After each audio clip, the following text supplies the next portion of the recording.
Well, they just had them by the bottom of the neck on both of them. They had their jaws kind of like this. A coyote grabs two dogs while their owner was taking them for a walk. Hi everyone, I'm Ann Craig. I'm Darren Kramer. That man ran after the coyote to try to save his dogs' lives, and he was able to save them too. News 8's Bob Wilson tonight has that story. He joins us live from Hartford. Bob, it had to be scary for that owner.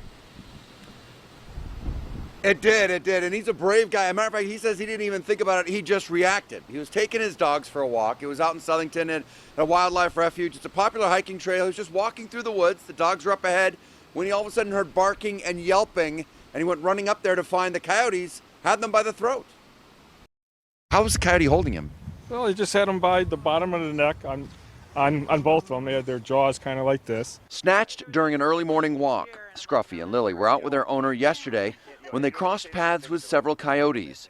Jeff heard the yelping and ran through the woods to help his dogs. And I see the two coyotes with each dog, one in their mouth, running down, and I just started yelling and screaming and, like, hey, give me back my dogs, or whatever, just making noise. The coyotes dropped Lily and Scruffy, but they had been badly hurt.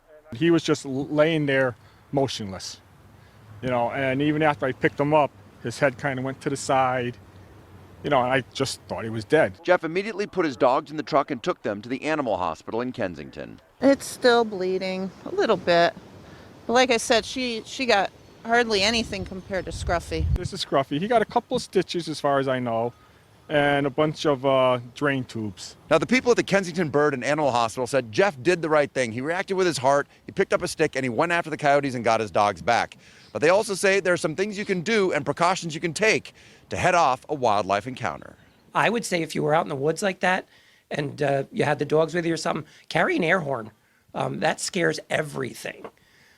So it works really well if you get in a predicament like that. Other things you should know to help avoid an encounter with coyotes: they're most active at dusk and dawn.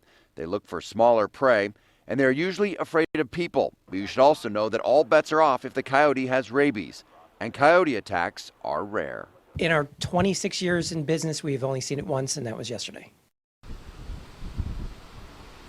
Now, Corinne and Jeff want to point out they know this is just kind of the facts of nature, and they are animal lovers. They love their dogs, they love the wild coyotes, they love the moose and the bear, and they say they know this is just the facts of nature, and next time they'll be more prepared. I'm Bob Wilson, reporting live in Hartford, News 8.